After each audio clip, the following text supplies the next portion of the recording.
आज की इस वीडियो में हम देखेंगे टॉप 25 मैथमेटिक्स के क्वेश्चंस। अगर आप एसएससी सीपीओ की तैयारी कर रहे हैं या एसएससी के एग्जाम्स की तैयारी कर रहे हैं तो आपको ये 25 क्वेश्चंस बहुत हेल्प करने वाले हैं। आपको समझ में आएगा कैसे एग्जामिनर आपसे सवाल पूछता है, और कई सवाल तो ऐसे होते हैं जिनका आप बहुत आसानी से जवाब दे सकते हैं, बेसिक सी चीज़ें अगर आपको पता है तो ये पार्ट 1 होने वाला है। इस तरह के और भी पार्ट आने वाले हैं। अगर आप चाहते हैं कोई भी पार्ट मिस ना हो तो चैनल को सब्सक्राइब जरूर कर लीजिएगा, और वीडियो अच्छा लगे तो लाइक करिए। चलिए स्टार्ट करते हैं अपने पहले सवाल से।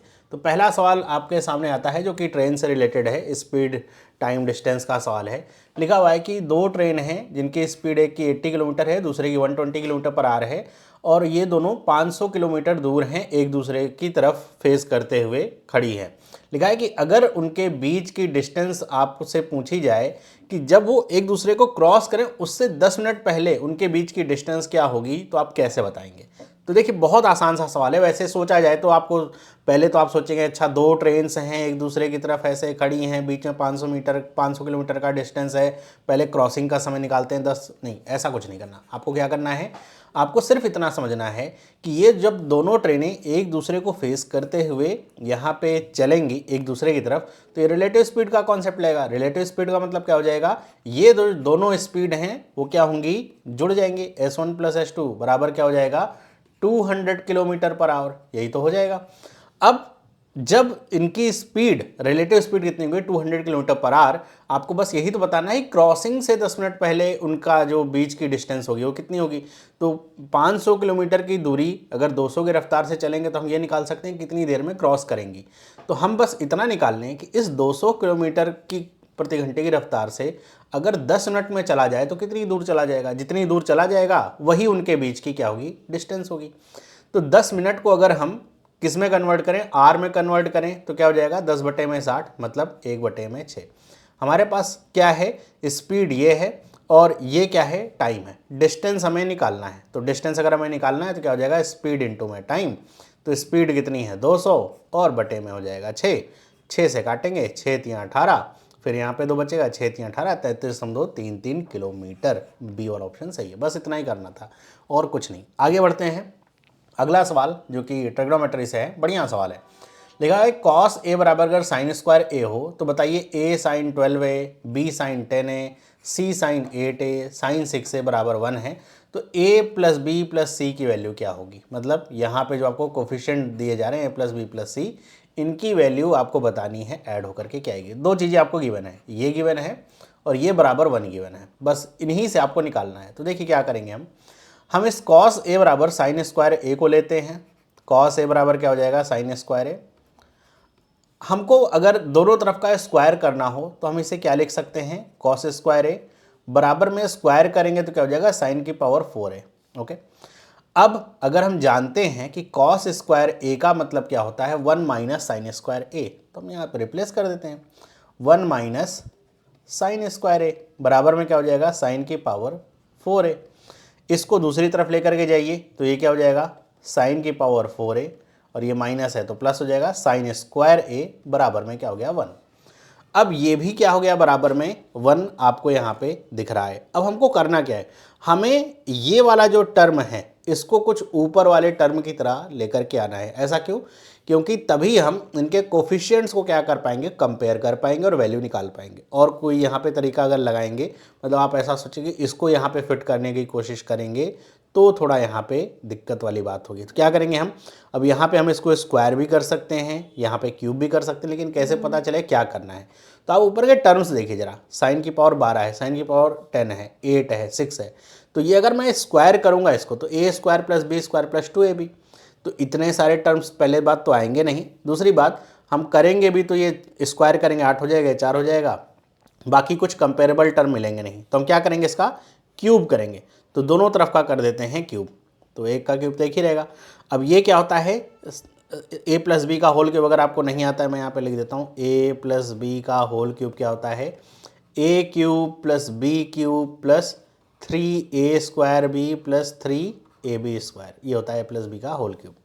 तो a³ करेंगे अगर हम तो ये क्या हो जाएगा, sin की पावर 12a। ध्यान रखिएगा 4 का क्यूब करने का मतलब, अगर आपको आइडेंटिटीज याद हैं, जैसे a की पावर m और उसकी पावर n ऐसे है, तो a की पावर mn हो जाता है, मतलब इनका आपस में गुणा हो जाता है। प्लस में ये क्या हो जाएगा, साइन की पावर 6a, वही 2 3 जा 6, प्लस में ये क्या हो जाएगा 3a स्क्वायर, मतलब साइन की पावर 4 का स्क्वायर मतलब 8, और इनटू में b 3a स्क्वायर b, तो 8 में 2 का मल्टीप्लाई करेंगे तो क्या हो जाएगा 10, साइन की पावर 10a, प्लस में इसी तरह 3a b स्क्वायर करेंगे तो ये क्या हो जाएगा 4 4 और 4 8, तो क्या हो जाएगा साइन की पावर 8a, इतना आ गया और बराबर में क्या आ गया 1 आ गया। अब आपको पता है ये भी 1 है, ये भी 1 है, कंपेयर कर लीजिए चीज़ों को। तो यहाँ पे आप देखेंगे साइन की पावर 12 है और यहाँ पे क्या है a, और यहाँ पे साइन की पावर 12 है क्या है, कुछ नहीं है मतलब 1 है, तो a की वैल्यू कितनी आ गई 1। यहाँ पे हम देखेंगे साइन की पावर 10a है, इसके सामने है b, तो 10 के सामने साइन की पावर 10a के सामने कोफिशिएंट क्या है 3, तो मतलब b की वैल्यू कितनी है 3। इसी तरह साइन की पावर 8 है और इसके सामने क्या है c है, यहाँ पे भी देखेंगे तो c की वैल्यू भी कितनी आ गई 3 आ गई। तो हमें बस a b c की वैल्यू ही पता करनी थी, पता चल गई। अब आपको बताना है कि a plus B plus c कितना हो जाएगा, तब आप आसानी से बता सकते हैं प्लस बी प्लस सी कितना हो जाएगा 3 3 6 7। तो कौन सा ऑप्शन सही है इसका, डी वाला। अगला सवाल क्या लिखा हुआ है, the ratio of third proportional to 16 and 40 and the mean proportional between 10 and 40 is. ध्यान दीजिए क्वेश्चन क्या कह रहा है, आपसे कह रहा है कि जो 16 और 40 का थर्ड प्रोपोर्शनल है और 10 और 40 का जो मीन प्रोपोर्शनल है उनका आपस में रेशियो बताना है। कई बार क्वेश्चन ही गलत समझ लेते हैं और क्वेश्चन बहुत आसान होते हुए गलत हो जाता है। तो देखिए किसी भी नंबर का अगर हमें थर्ड प्रोपोर्शन निकालना होता है तो कैसे निकलता है, वो निकलता है बी स्क्वायर बाई ए से, जहाँ पे ए ये होगा बी ये होगा। इसी तरह अगर मीन प्रोपोर्शनल निकालना होता है तो कैसे निकलता है, अंडर रूट में ए इंटू बी, जहाँ पे ए होगा और ये बी होगा।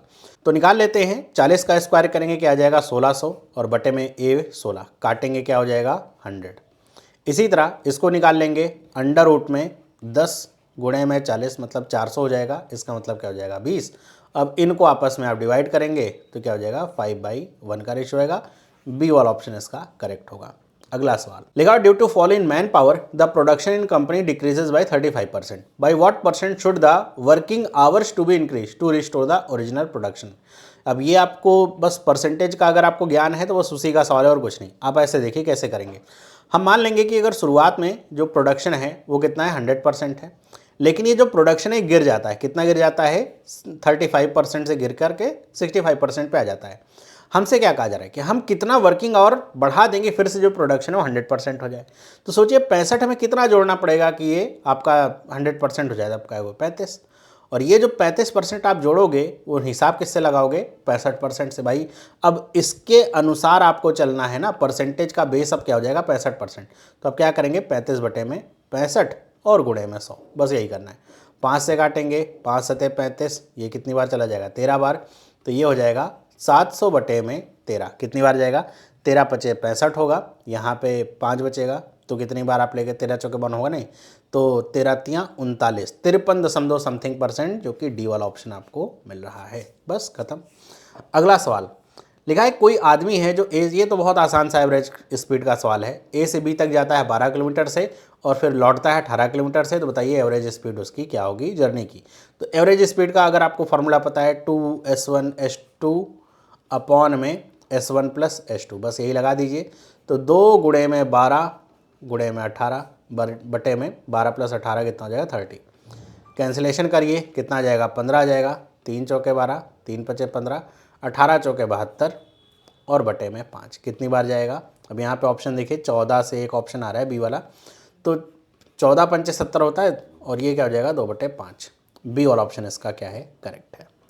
अगला सवाल लिखा हुआ है कि रवि 16 रुपये पर केजी के हिसाब से नमक खरीदता है जिसको 18 रुपये में वो बेचता है। ओके, लिखा है कि लेकिन वो बेचते हुए क्या कर रहा है कि यहाँ पे कुछ बेईमानी कर रहा है कि वो 900 ग्राम जो नमक है वही दे रहा है लेकिन पैसा ले रहा है 1000 ग्राम का, मतलब 1 किलो तौल कह रहा है कि तौल रहा हूँ लेकिन 900 ग्राम ही तौल रहा है लेकिन पैसा 1 किलो का ले रहा है। तो बताइए रवि का टोटल प्रॉफिट परसेंटेज कितना होगा। तो इसके लिए मैंने पहले ही बता रखा है, आप लोगों ने अगर नहीं देखे हैं प्रॉफिट एंड लॉस देख सकते हैं आप, स्टडी स्मार्ट की आपको प्लेलिस्ट में मिल जाएगा।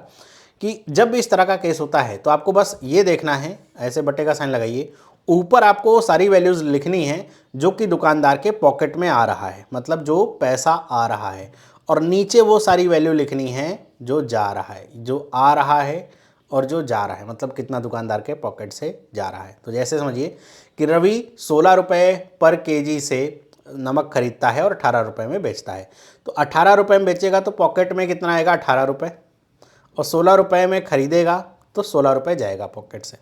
इनटू में यहाँ पर भी वही सेम काम कि 1000 ग्राम का पैसा लेगा तो पॉकेट में कितना पैसा आएगा, 1000 ग्राम का, और 900 ग्राम ही तौलेगा तो पॉकेट से जाएगा कितना, 900 ग्राम। बस इतना ही करना है, 0 से 0 काट लीजिए, 9 दूनी 18 हो गया, 2 से काटेंगे इसे तो ये कितना हो जाएगा, 8 बार, 2 पंचे 10 और 2 चौके 8, कितना गया, 5/4।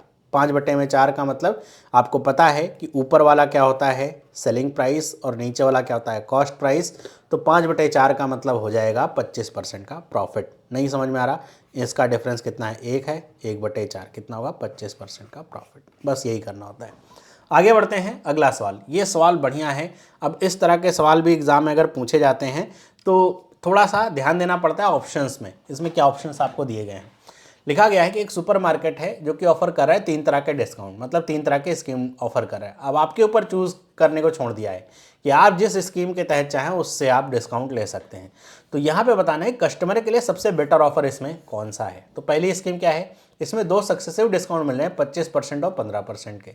तो हम सबसे पहले निकाल लें कि टोटल डिस्काउंट आखिर कस्टमर को पड़ेगा कितना। सक्सेसिव का मतलब समझते हैं कि मान लीजिए अगर कोई वस्तु 100 रुपये की है तो पहले उस पर 25% का डिस्काउंट मिलेगा और जो फिर अमाउंट बचेगा उस पर 15% का डिस्काउंट मिलेगा। इसको कहते हैं सक्सेसिव डिस्काउंट। ओके, ऐसा नहीं कि 15 और 25 जोड़ करके 40 बना दिए, तब तो कहेंगे 40-40 दोनों हो गए, तो 1 और 2 में से कोई भी ले लीजिए, क्योंकि थर्ड वाला तो एक सिंगल डिस्काउंट है 38% का।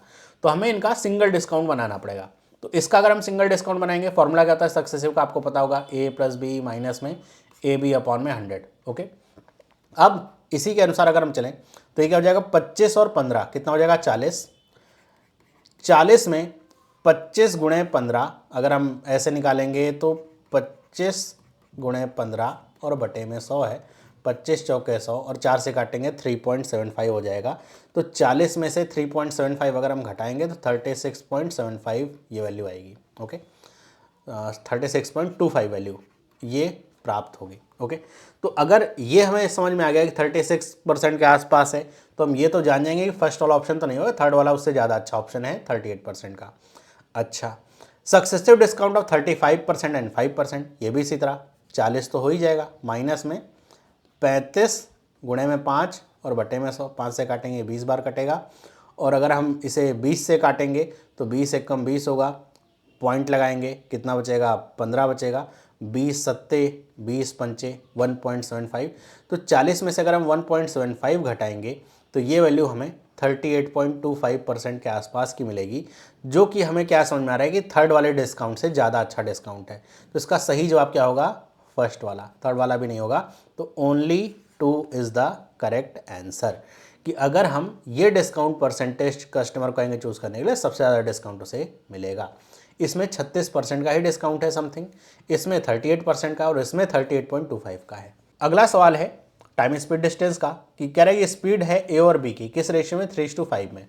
ए अगर 30 मिनट ज़्यादा लेता है बी से डेस्टिनेशन पे पहुंचने में, तो बताइए इन how much time does a reach the destination. अब यहाँ पे एक चीज़ आप समझ के चलिए कि ए और बी की स्पीड आपको दे दी गई है और ये बता दिया गया कि ए को 30 मिनट ज़्यादा समय लग रहा है, A takes 30 minutes more than B to reach the destination. तो आपको बताना है कि in how much time A reach the, total कितने समय में ए पहुंचा है। तो इसमें हम ये समझ के चल रहे हैं कि इसमें जो डी है मतलब डेस्टिनेशन, यहाँ से ए और बी चल रहे हैं, तो ये मान लीजिए इसकी क्या है, डेस्टिनेशन है, तो ये सेम है ना, ये इनके बीच की जो डिस्टेंस हो क्या है, सेम है, ए के लिए भी बी के लिए भी। तो जब डिस्टेंस सेम होती है तो हमको पता है कि स्पीड का जो रेशियो होता है वो कैसा होता है, टाइम के रेशियो का इन्वर्स होता है। ये बात सबको पता होनी चाहिए, अगर आपने पढ़ रखा है मैथमेटिक्स, तो नहीं पता है तो पढ़ लीजिए। तो जैसा स्पीड का रेशियो होगा टाइम का रेशियो क्या होगा, उसका इन्वर्स होगा।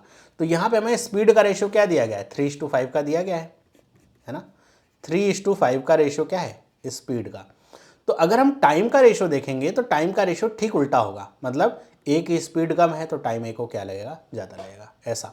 तो यहाँ पे मैं नीचे लिख देता हूँ ताकि आपको सही से समझ में आए, कई बार कन्फ्यूजन हो जाती है। स्पीड का रेशियो क्या है, 3:5 है, लेकिन टाइम का रेशियो क्या होगा, इनका अपोजिट होगा, ये कुछ ऐसा होगा। अब अगर हम टाइम को लेकर के चलें तो 3:5 का यहाँ पे समय है और ए 30 मिनट ज़्यादा ले रहा है, मतलब अगर हम इनके बीच का डिफरेंस देखें तो कितने यूनिट का है, 2 यूनिट का, लेकिन ये जो दिया जा रहा है कितना है, 30 मिनट के बराबर है। तो 2 यूनिट का डिफरेंस टाइम का कितना है, 2 यूनिट का। 1 यूनिट की वैल्यू कितनी हो जाएगी, 15 मिनट की, है ना। 1 यूनिट की वैल्यू कितनी हुई, 15 मिनट की। अब हमसे कह रहे हैं कि ए को कितना समय लगा है, तो ए को जो समय लगा है टोटल वो कितना लगा है, 5 यूनिट का लगा है। तो 15 गुणे में 5 कितना हो जाएगा, 75 मिनट। अब 75 मिनट देखिए है क्या, ऑप्शन नहीं, लेकिन इसको अगर आप आवर और मिनट में कन्वर्ट करेंगे तो ये क्या हो जाएगा, 1 घंटा और 15 मिनट, जो कि बी वाला ऑप्शन करेक्ट है। देखिए इसमें कुछ नहीं था, केवल और केवल रेशियो का कॉन्सेप्ट था और कोई फॉर्मूला लगाने की जरूरत ही नहीं थी। अगला सवाल है कि एक शॉपकीपर है जो कि ये क्लेम कर रहा है कि जो वस्तु उसको 23 रुपये पर केजी की प्राप्त हुई है, मतलब उसकी कॉस्टिंग 23 रुपये की, वो उसे 20 रुपये में ही बेच रहा है, मतलब कितना अच्छा शॉपकीपर है। लेकिन वो क्या कर रहा है कि 1 किलोग्राम उस वस्तु को देते हुए केवल 800 ग्राम ही तौल रहा है। तो बताइए उसका प्रॉफिट परसेंट क्या होगा। थोड़ी देर पहले जो बताया, जो न्यूमरेटर वाली वैल्यू होगी उसमें हम वो सारी चीज़ें लिखेंगे जो शॉपकीपर के पॉकेट में आ रही हैं, डिनोमिनेटर में वो सारी चीज़ें लिखेंगे जो शॉपकीपर के पॉकेट से जा रही है। तो अगर हम देखें तो कॉस्ट कितने की है, 23 रुपये की, बेच कितने का रहा है, 20 रुपये का। तो 20 रुपये का बेचेगा तो 20 रुपये शॉपकीपर की पॉकेट में, 23 रुपये जाएगा। फिर यहाँ पे देखेंगे तो यहाँ पे उल्टा हो रहा है काम कि शॉपकीपर की पॉकेट में 1 किलोग्राम का पैसा आ रहा है, लेकिन पॉकेट से जा केवल 800 ग्राम का पैसा आ रहा है। बस कैलकुलेट कर लीजिए, 0 से 0 काट लीजिए, 4 पंचे 20 हो जाएगा, 4 दूनी 8 हो जाएगा। तो ये कितना बन गया आपके सामने, तो 50 बटे में 46, ये वैल्यू आपको प्राप्त हो गई, 50 बटे में 46। या फिर चाहें तो 50 बटे में 46 भी क्या लिखेंगे, इसे हम 25 बटे में 23 लिख सकते ना, काट करके 25 बटे में 23। तो कितने का प्रॉफिट है, 2 का प्रॉफिट है, कितने पे, 23 पे। तो 2 बटे 23 का प्रॉफिट है। और आप अगर परसेंटेज में निकालना चाहें तो परसेंटेज में भी निकाल सकते हैं। तो आप इसे 200 बटे में 23 ऐसे करके डिवाइड भी कर सकते हैं। कितनी बार जाएगा ये, 23 में अगर हम यहाँ पे 8 बार जा ही रहा है, 8 बार अगर हम लेकर के जाएंगे तो कितना हो जाएगा, तो हो जाएगा 184, 8 टाइम्स में, तो बचेगा कितना, 16। तो इसका सही जवाब क्या हो जाएगा, 8:16/23। ए वाला ऑप्शन इसका करेक्ट होगा। अगला सवाल, ये बहुत आसान सा सवाल है। ऐसे सवाल एग्जाम में आते हैं कि आपसे कह रहा है कि बताइए लॉन्गेस्ट रॉड जो कि एक रूम डायमेंशन है 12, 9 और 8 का, उसमें फिट करनी है, तो सबसे लंबी ऊंचाई की रॉड, सबसे लंबाई जो रॉड की होगी वो क्या होगी जो फिट की जा सकती है। आप सबको पता है कि अगर कोई रॉड है जो किसी 3 डायमेंशनल रूम में फिट करी जा रही है, तो इस तरह का मान लीजिए रूम है, तो ये होती क्या है, इस वाले पॉइंट से लेकर के इस वाले पॉइंट तक की दूरी, मतलब एक डायगोनल। तो अगर हम इसमें देखेंगे तो क्या इसका फॉर्मूला होता है, फॉर्मूला सिंपल सा है कि आप तीनों का स्क्वायर करके अंडर रूट निकाल लीजिए, यही आ जाएगी सबसे बड़ी रॉड। तो ये कितना हो जाएगा, 144 प्लस में 81 प्लस में 64 और ये हो जाएगा अंडर रूट। कितना हो जाएगा, ऐड करेंगे तो इसमें अगर हम ऐड करेंगे तो ये हो जाएगा 4 4 8 1 9 और ये क्या हो जाएगा 8 6 14 14 4 18 और ये हो जाएगा 289, मतलब क्या हो जाएगा 17। तो 17 मीटर की रॉड यहाँ पे आएगी। अगला सवाल, अब ये सवाल बहुत अच्छा सवाल है, ध्यान से देखिएगा। लिखा गया है कि एक 9 डिजिट का नंबर है और नंबर आपको यहाँ पे लिखा गया है। इसमें आप देखेंगे यहाँ पे x है और यहाँ पे y है, मतलब ये मिसिंग टर्म्स हैं। ये 88 से डिविजिबल है, 88 से डिविजिबल है। What is the value of x square plus y square for the smallest value of y given that x and y are natural number. x और y नेचुरल नंबर है, मतलब point वगैरह में नहीं हो सकते। तो हमको बताना है x square plus y square की वैल्यू क्या होगी और यहाँ पे हमें y की स्मॉलेस्ट वैल्यू लेनी है। ओके, तो चलिए करते हैं।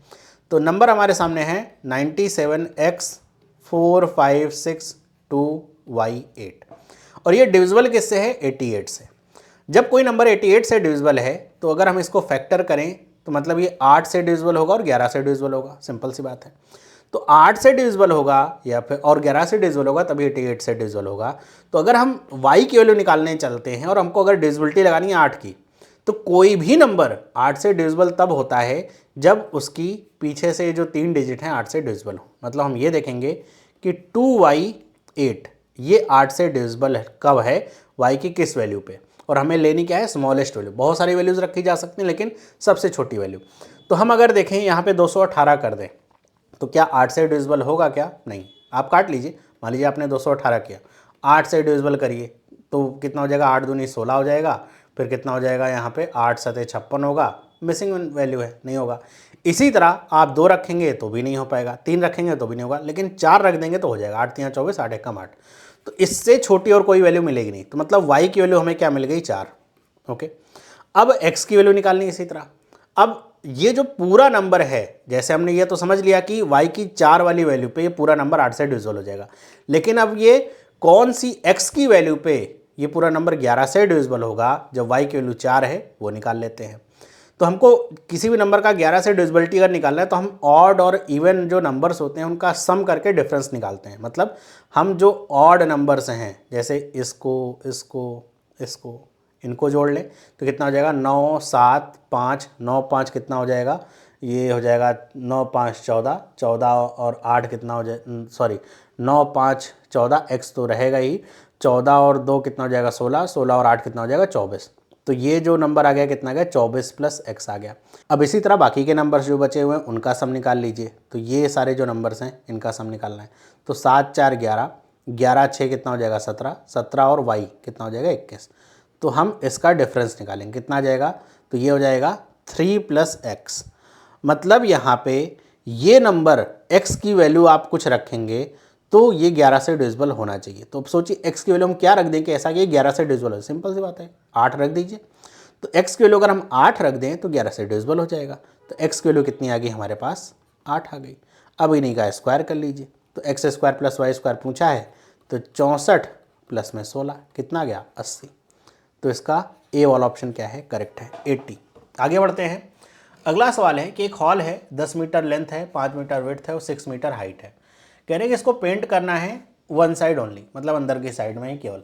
तो बताइए टोटल सरफेस एरिया क्या होगा जिसको पेंट करना है। निगलेक्ट करना है एरिया विंडोज़ और डोर का, और फ्लोर को पेंट नहीं करना है। तो एक सिंपल सी बात है, यहाँ पे केवल एक लाइन जो बच्चों के मन में भ्रम पैदा करती है, ये वाली लाइन कि neglect the area of Windows and door. तो बच्चे समझ नहीं पाते कि निगलेक्ट करने का मतलब यहाँ पे ये है कि आपको ये सोचना ही नहीं है कि उस जो कमरा है उसमें कोई डोर या विंडोज़ है, उनको छोड़ करके। अब छोड़ करके बच्चे समझते हैं इसमें कुछ घटाना पड़ेगा। छोड़ करके मतलब यहाँ पे ये है कि आप भूल जाइए कि उसमें कोई दरवाज़ा या खिड़की है, उसमें कुछ नहीं है, पूरी दीवार है, ऐसे सोच करके आपको पेंट करना है। ये यहाँ पे कहने का मतलब है। और आपको पता है कि फ्लोर तो पेंट होगा नहीं, मतलब जो नीचे वाला एरिया होगा, तो आपको क्या पेंट करना है, एक तो जो ऊपर का एरिया है वो पेंट करना है और इसके साथ साथ जो 4 दीवारें हैं उन्हें पेंट करना है। तो हमें पता है अगर हमें टोटल सरफेस एरिया निकालना होता है तो क्या उसका फॉर्मूला होता है 2 × LB + BH + HL। लेकिन हमें पता है L × B, मतलब फ्लोर वाला एरिया काउंट ही नहीं करना है, तो ये लगाएंगे क्या हम 2BH + HL प्लस में LB। तो बस वैल्यूज़ को रख दीजिए। B × H अगर हम करें, B × H कितना हो जाएगा 30, H × L करेंगे तो ये कितना हो जाएगा 60, तो कितना हो गया 90, 90 गुणे में 2 कितना हो जाएगा 180, प्लस में L × B मतलब 50, कितना हो जाएगा 230। बस यही करना है, डी वाला ऑप्शन इसका करेक्ट हो गया। अगला सवाल ट्रिग्नोमेट्री का सवाल है। कह रहे कि cos 36 - a, cos 36 + a, cos 54 - a, cos 54 + a बताना है इसको कि सिंप्लीफाई करके क्या वैल्यू ये आपको देगा। तो अगर आप सही समझें यहाँ पे, तो यहाँ पे अगर आप देख पा रहे हैं तो 36 54 मिला करके 90 डिग्री यहाँ पे वैल्यूज़ बनती हैं। अब इसको किसी ना किसी फॉर्मूले के रूप में हमें लेकर के आना पड़ेगा। तो अगर आपको पता है कि cos a - b का फॉर्मूला क्या होता है, तो cos a - b का फॉर्मूला होता है sin a sin b प्लस में cos a cos b, या cos a cos b प्लस में sin a sin b। Simple सी बात है। लेकिन यहाँ पे साइन का तो कोई सवाल है नहीं, cos a + cos b तो मिल रहा है। तो हम क्या करें, इसको कन्वर्ट कर देना। a का मतलब क्या है 54 - a से, b का मतलब 54 + a से, या फिर वाइसन वर्सा, कुछ भी कर सकते हैं। तो अगर हम ये कहें कि साइन 90 - थीटा कितना होता है, तो आप सबको पता है क्या होता है, cos थीटा होता है। तो अगर मैं इसको क्या करूं, उसी में कन्वर्ट कर दूं, किस में, एक सिंपल सी बात है कि हम यहाँ पे लिख करके बताएंगे साइन 90 माइनस में, थीटा का मतलब है पूरी डिग्री, 36 - a और प्लस होगा तो प्लस a। तो ये वैल्यू कितनी मिलेगी, तो ये वैल्यू हमें जो प्राप्त होगी वो कितनी होगी, ये हो जाएगी साइन, 90 में से 36 माइनस करेंगे 54, माइनस माइनस क्या हो जाएगा, प्लस हो जाएगा। ये कुछ ऐसा मिल जाएगा। इसी तरह ये क्या मिल जाएगी, साइन 54 माइनस से मिल जाएगी। तो ये जो टर्म है ये इसी टर्म में हमको मिल जाएगा, मैं लिख देता हूँ, ऐसे लिखने की जरूरत है नहीं। तो ये क्या हो जाएगा, साइन 54 प्लस है, ये हो जाएगा साइन 54 माइनस है बराबर, और प्लस में इसको भी इसी टर्म में लिख देते हैं, कॉस 54 प्लस है और कॉस 54 माइनस है। बन गया फॉर्मूला। तो ये क्या होता है, cos A plus cos A minus B होता है। तो यहाँ पे हम लिख दें कॉस ए की वैल्यू क्या हो गया 54 प्लस ए, माइनस में बी की वैल्यू कितनी हो जाएगी 54, और यहाँ पे माइनस माइनस क्या हो जाएगा, प्लस हो जाएगा ए। तो ये कट जाएगा, ए प्लस ए कितना हो जाएगा 2a, तो ये हो जाएगा कॉस 2a। ये बहुत सारे बच्चे देख करके भी इसे बता सकते हैं इस तरह के वैल्यूज़ को, लेकिन मैंने सॉल्व इसलिए किया है क्योंकि बहुत सारे नहीं भी समझ पाते हैं, खास तौर पे ऐसे बच्चे जिनका मैथ बैकग्राउंड नहीं होता है कि कैसे इसको सॉल्व किया जाता है। ओके, तो ट्रिग्नोमेट्रिक आइडेंटिटीज़ मैं सभी बच्चों को कहना चाहूँगा, अगर आपने नहीं पढ़ी हैं तो ट्रिग्नोमेट्री के सवाल करना बहुत मुश्किल होगा। तो ट्रिग्नोमेट्रिक आइडेंटिटीज सब लोग पढ़ के रखिए, साइन 90 माइनस थीटा क्या होता है, कॉस 90 माइनस थीटा क्या होता है, ये सारी चीज़ें, और साथ में जितने इसके रूल्स वगैरह हैं वो सारे पढ़ लीजिए, तो क्वेश्चंस करना काफ़ी आसान हो जाता है। आगे बढ़ते हैं। अगला सवाल है टाइम एंड वर्क का। लिखा गया है पी एंड क्यू किसी काम को करते हैं 14 दिन में, क्यू और आर उसी काम को करते हैं 21 दिन में। अगर पी जो है ट्वाइस एज गुड वर्कमैन है एज आर, कि पी जो है वो दुगना अच्छा काम करता है किसकी तुलना में, आर की तुलना में, तो बताइए कि कितना दिन क्यू को लगेगा अकेला काम को करने में। तो सिंपल सी बात है कि हमें पी और आर के काम का जो रेशियो दिया गया है कि पी अगर 2 यूनिट काम करेगा तो आर 1 यूनिट काम करेगा, और क्या दिया गया है कि पी और क्यू मिलकर के किसी काम को 14 दिन में करते हैं, क्यू और आर मिलकर के उसी काम को कितने दिन में करते हैं, 21 दिन में करते हैं। अब क्या करना है हमें अगर हम दोनों को जोड़ लें तो p + 2q + r बनेगा, वैल्यूज़ रखेंगे तो भी कुछ काम आएगा नहीं। सबसे पहला काम करते हैं, टोटल वर्क निकाल लेते हैं। तो टोटल वर्क 21 और 14 का एलसीएम कितना हो जाएगा 42, ये क्या आएगा टोटल वर्क। इतनी बात सबको समझ में आ रही। अब हमें पता है कि P कितना काम करता है 2 यूनिट का, R की तुलना में R अगर करता है 1 यूनिट का, है ना, तो P कितना काम करेगा 2 यूनिट का काम करेगा। तो अगर मैं ऐसे सोचूं, क्या सोचूं कि अगर P और Q मिलकर के 14 दिन तक काम कर रहा हूँ, P 2 यूनिट का काम कर रहा है, तो 14 दिन में P कितना काम कर लेगा, तो हम कहेंगे 14 गुणे में 2 28 यूनिट का काम कर लेगा। लेकिन दोनों मिलकर के इस 42 यूनिट के काम को खत्म कर ले रहे हैं 14 दिन में, मतलब बाकी का बचा जो काम है वो कौन कर रहा है, क्यू कर रहा है। तो क्यू कितना काम करेगा, तो इसमें कितने की कमी है 42 होने के लिए 14 की, मतलब पी 14 यूनिट का काम 14 दिन में करेगा, मतलब क्यू के काम करने की क्षमता कितनी है 1 यूनिट की।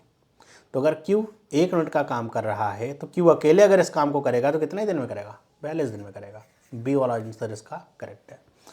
अगला सवाल लिखा है राजकुमार डिसाइड करता है अपनी घड़ी बेचने के लिए और 5% का डिस्काउंट रखता है, मतलब जितना उसने उसकी मार्केट वैल्यू रखी है उस पर 5% डिस्काउंट दे रहा है, लेकिन उसका भाई ही उससे वो घड़ी खरीद लेता है, लेकिन भाई है तो भाई 8% ज़्यादा डिस्काउंट, मतलब 8% डिस्काउंट मिला, 5% की तुलना में 3% ज़्यादा डिस्काउंट है।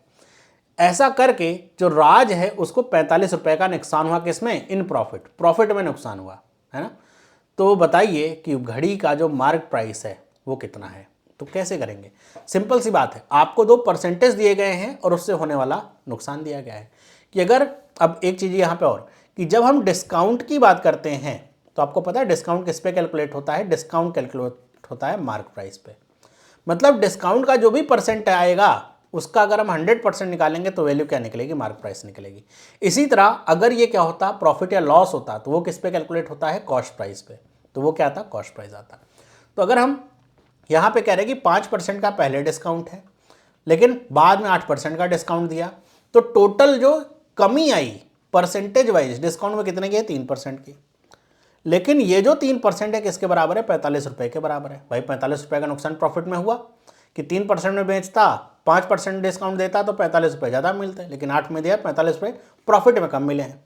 तो 3% की वैल्यू कितनी है 45%, 1% की वैल्यू कितनी हो जाएगी 15 रुपये, 100% वैल्यू कितनी हो जाएगी 1500। और मैंने आपको बताया डिस्काउंट का 100% क्या आता है, मार्क प्राइस आता है, वही बताना है, मतलब इसका सी वाला ऑप्शन करेक्ट है। अगला सवाल, एक आदमी का जो भी इनकम है उसका 65% वो खर्च कर देता है ना। तो हम जानते हैं इनकम बराबर क्या होता है बेटा, एक्सपेंडिचर मतलब खर्च प्लस सेविंग। तो अगर उसकी इनकम मान लेते हैं 100 रुपये है, तो 65 रुपये तो वो क्या करता है, एक्सपेंडिचर जाता है मतलब खर्च जाता है। तो सेविंग कितना करेगा, 35 रुपये करेगा, सिंपल सी बात है। उसकी इनकम जो है बढ़ जाती है 20%, तो 100 का 20% मतलब 20 रुपये बढ़ गई। और उसका एक्सपेंडिचर भी 10% बढ़ जाता है, मतलब 65 का 10% 6.5 रुपीज़ बढ़ जाता है। तो हमें बताना है कि उसकी सेविंग में जो इंक्रीज हुआ है कितना है। सिंपल सी बात है कि टोटल जो इंक्रीज हुआ है 20 रुपये का हुआ है, एक्सपेंडिचर 6.5 रुपये बढ़ा, तो सेविंग कितने रुपए बढ़ेगी, तो ये हो जाएगी 13.5%, तभी मिला के 20 होगा। तो बस आपको यही बताना है कि परसेंटेज में वैल्यू इसकी कितनी है। तो सेविंग कितनी बढ़ी है, इतने रुपए, कितनी थी पहले 35 रुपये थी, तो 13.5 और बटे में क्या हो जाएगा 35 और गुणे में कर दीजिए 100। तो एक जीरो हटा करके पॉइंट यहाँ से हटा सकते हैं, 5 से काटेंगे कितनी बार चला जाएगा, तो ये हो जाएगा 27, ये हो जाएगा 7।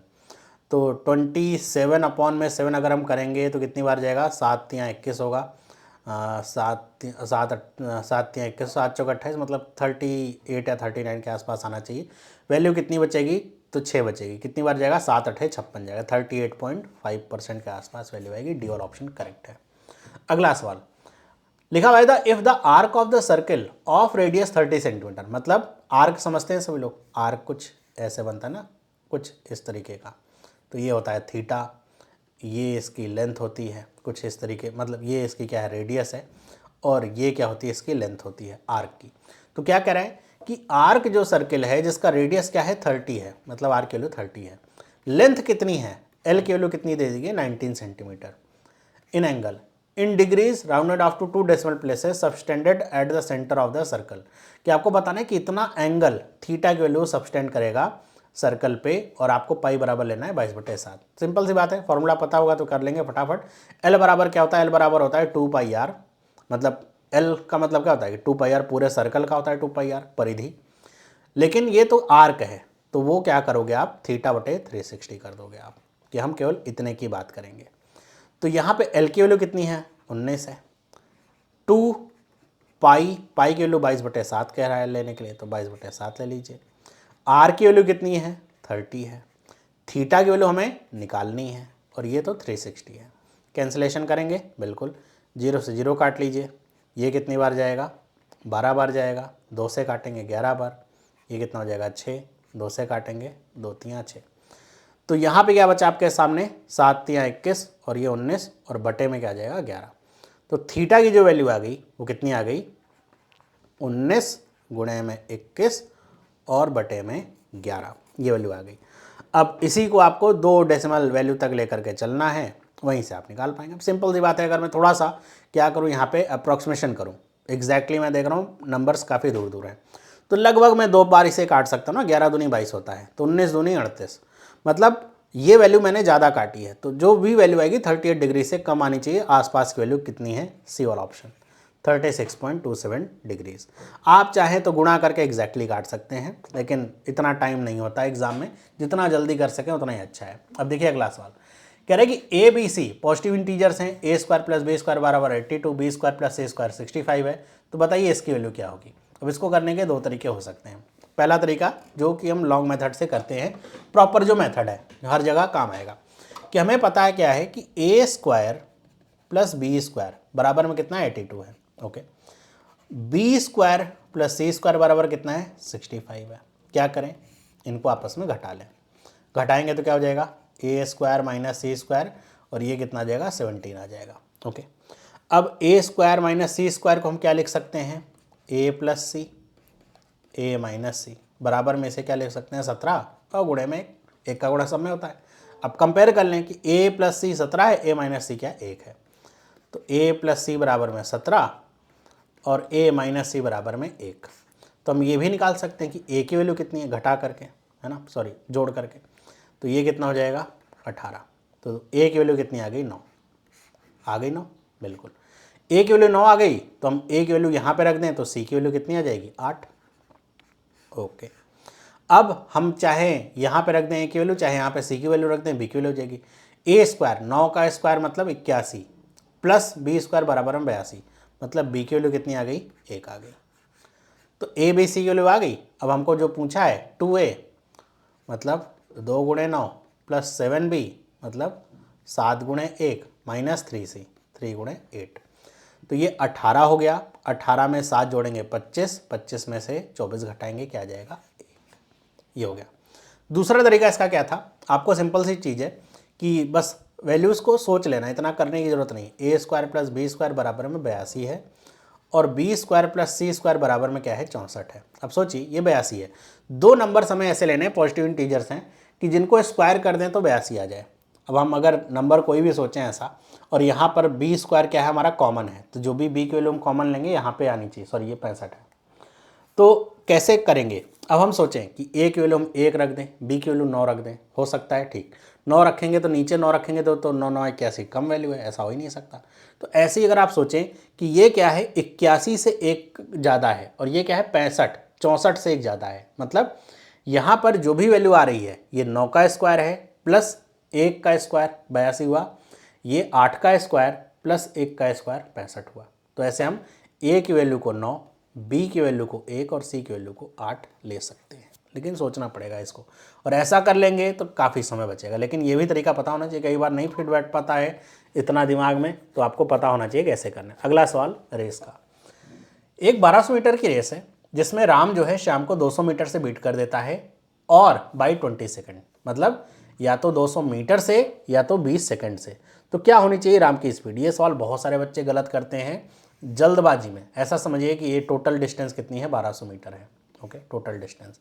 अब इसके कहने का मतलब ये है कि राम मान लीजिए डेस्टिनेशन है, राम यहाँ पे पहुँच गया, लेकिन श्याम क्या है यहाँ पे है, जो कितनी दूरी पे है 200 मीटर की दूरी पे है, ओके, या फिर 20 सेकंड पीछे है। अब बच्चे समझते हैं अच्छा ये तो बड़ा आसान है कि 200 मीटर तय करने में 20 सेकंड लग रहे हैं, मतलब 10 सेकंड 10 मीटर पर सेकंड, ए वाले ऑप्शन को टिक किया हो गया बड़े, गलत है। समझिए 200 मीटर श्याम पीछे है या फिर 20 सेकंड से, 20 सेकंड का मतलब श्याम को 200 मीटर तय करने में 20 सेकंड लगेंगे बेटा, राम को नहीं लगेंगे 20 सेकंड। श्याम या तो 200 मीटर पीछे है तो 20 सेकंड पीछे है, तो श्याम की ये टाइम है, राम की नहीं टाइम है। तो सिंपल सी चीज़ आपको बस समझनी है कि अगर हम निकालें तो श्याम की जो स्पीड है वो कितनी आ जाएगी 200 बटे में 20 10 मीटर पर सेकंड। तो राम की स्पीड कैसे निकाल सकते हैं, सिंपल सी चीज़ आपको करनी है, क्या करनी है कि आपको ये समझना है कि अगर मैंने जब जैसे ही राम डेस्टिनेशन पे पहुंचा मैंने इसको फ्रीज कर दिया, इसको फ्रीज कर दिया, तो हम ये बता सकते हैं कि यहाँ पे टाइम क्या है दोनों का सेम है। इस समय राम डेस्टिनेशन पे और यहाँ श्याम क्या है 200 मीटर पीछे है, तो टाइम सेम होता है। तो जो डिस्टेंस होती है स्पीड बराबर क्या होता है डिस्टेंस अपॉन में टाइम होता है, तो टाइम बराबर क्या हो जाएगा डिस्टेंस अपॉन में स्पीड।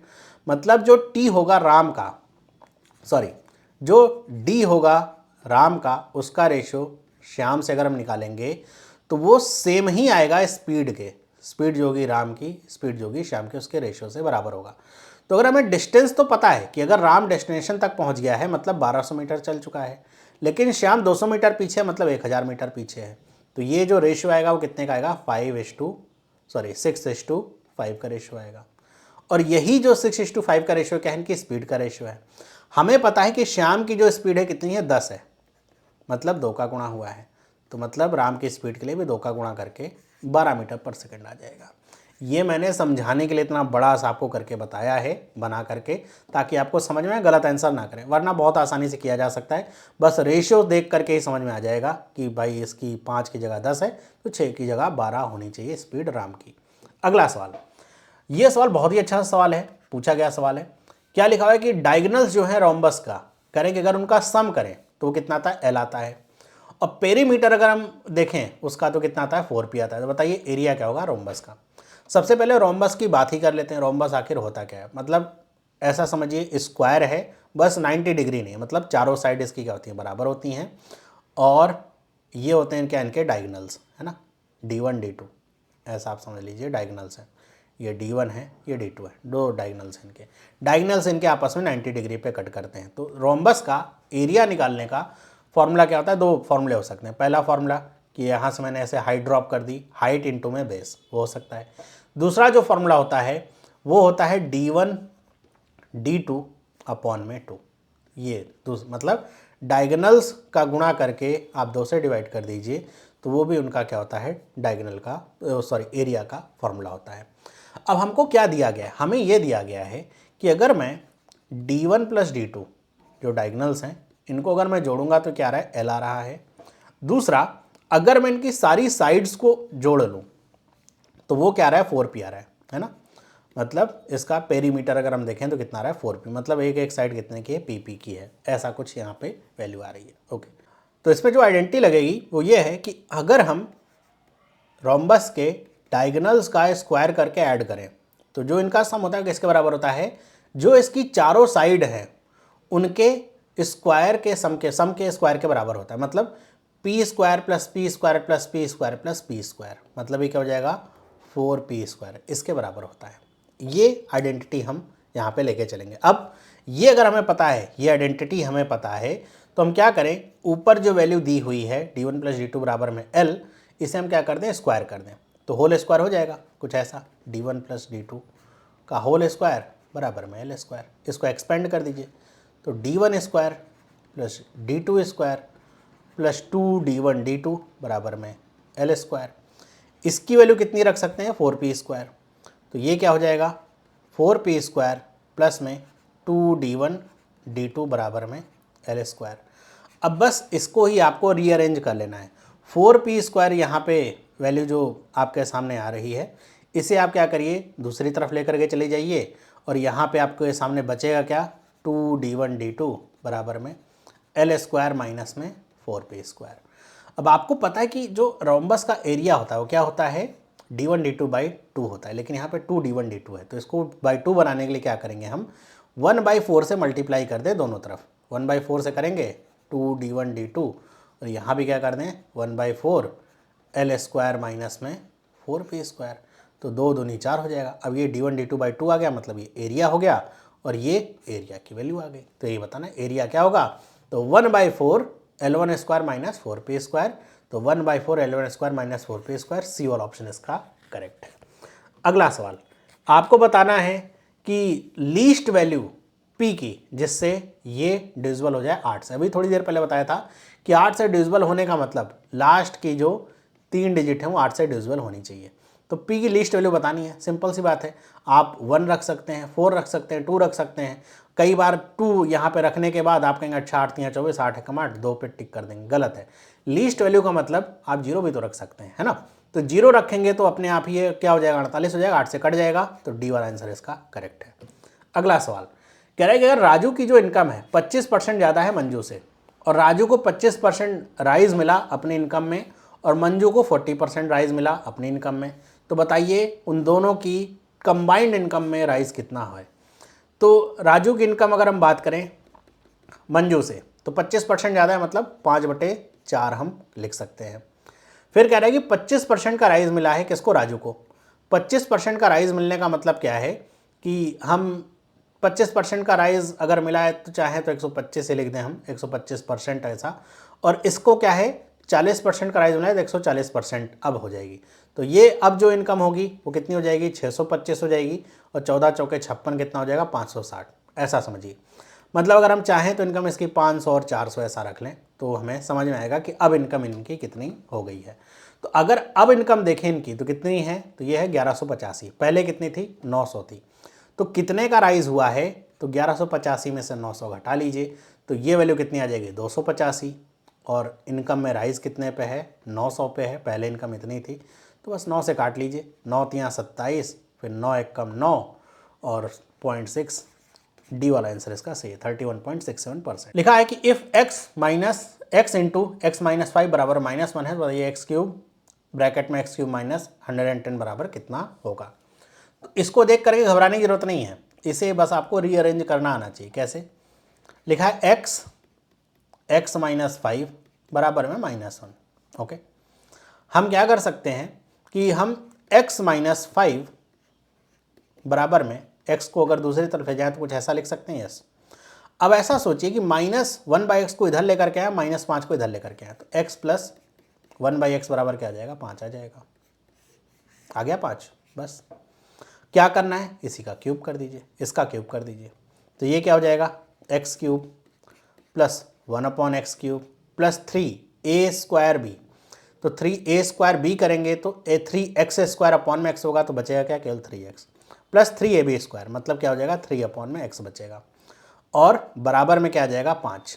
अब आप चाहे तो 3 कॉमन ले लें, तो x³ plus 1 upon x³, 3 common ले लेंगे तो x प्लस 1 अपॉन x बचेगा, बराबर में क्या आ जाएगा, सॉरी 5 का क्यूब करते हैं यहाँ पे, क्योंकि यहाँ पे 5 था ना, 5 का क्यूब कितना हो जाएगा 125, तो यहाँ पे 125 बचेगा। अब x प्लस 1/x के लिए कितनी है, 5 है, 5 थी यहाँ 15, इधर लेकर के चले जाएंगे तो x³ प्लस 1 अपॉन x³, तो बचेगा कितना 110।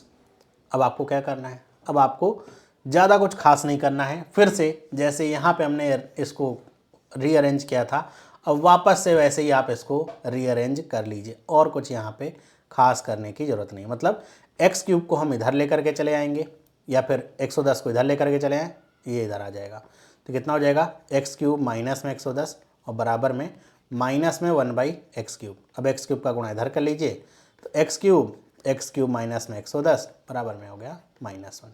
तो इसकी वैल्यू कितनी आ गई, इसकी भी -1 आ गई। ए वाला ऑप्शन इसका सही है। वैसे तो आपको इसका शॉर्टकट भी पता होगा कि जब इस तरह का मतलब सवाल आता है तो आपको क्या करना है, 3 माइनस में 3t ऐसे करके भी करते हैं, वो भी आप इस्तेमाल कर सकते हैं, मतलब आपकी मर्जी है, वो भी आप इस्तेमाल कर सकते हैं, वैल्यू आपको यहीं पे मिलेगी। अगला सवाल लिखा गया है कि इन ट्रायंगल ABC अगर AB बराबर AC है, मतलब ये दोनों जो साइड्स हैं वो क्या हैं, बराबर हैं, ये दोनों साइड्स क्या हैं, बराबर हैं, और ACD ये वाला एंगल कितना है, 125 डिग्री है, तो बताइए BAC ये कितना होगा। सिंपल सी बात है, ये 125 डिग्री है तो ये कितना होगा बेटा, तो ये हो जाएगा यहाँ पे 5 जोड़ेंगे 55 डिग्री हो जाएगा। हमको पता है कि अगर साइड बराबर है तो एंगल भी क्या होगा, बराबर ही होगा, तो 55 डिग्री टोटल मिला के 180 डिग्री होना चाहिए, तो 110 हो जाएगा, ये क्या बचेगा 70, मतलब सी वाला ऑप्शन करेक्ट है। अगला सवाल और आखिरी सवाल। अगला सवाल क्या है कि एक सिलेंड्रिकल टैंक है जिसकी कैपेसिटी 64 पाई है litres, has equal height and radius, मतलब h और r बराबर है, तो बताइए उसका रेडियस क्या होगा सिलेंडर का, और आपको दिया गया है 1 लीटर बराबर 1000 सेंटीमीटर क्यूब। ऐसा क्यों दिया है, क्योंकि ऑप्शन जो है रेडियस का वो सेंटीमीटर में है। तो सबको पता है कि πr² h क्या होता है, वॉल्यूम होता है सिलेंडर का। तो अगर हम वैल्यूज़ को रखना चाहें तो पाई और h क्या है, r और h क्या है, बराबर है, तो h की जगह r रख देंगे, πr³ हो जाएगा। तो पाई की जगह पे पाई रखिए, ये हो जाएगा r³, और यहाँ पे आपको पता है कैपेसिटी कितनी है, 64 पाई है, लेकिन ये क्या है, लीटर में है, इसमें क्या करेंगे हम 1000 का गुणा भी करेंगे तो सेंटीमीटर क्यूब में होगा। तो पाई से पाई कैंसिल आउट हो जाएगा, तो r की वैल्यू कितनी आएगी, 64 किसका क्यूब होता है 4 का, 1000 किसका क्यूब होता है 10 का, तो कितनी आएगी 40।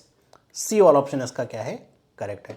यहीं पे अगर आप 1000 का गुणा करना भूल गए तो आप 4 वाला ऑप्शन भी टिक करके आ सकते हैं। तो ये थे 2500 सवाल आपके बहुत अच्छे से, पार्ट 1 इसका है। इसका जो PDF है वो आपको कहाँ पे मिलेगा, टेलीग्राम चैनल पे मिलेगा। टेलीग्राम चैनल का जो लिंक है वो डिस्क्रिप्शन बॉक्स में या फिर आपको कमेंट सेक्शन में मिल जाएगा, वहाँ से आप ज्वाइन कर लीजिए।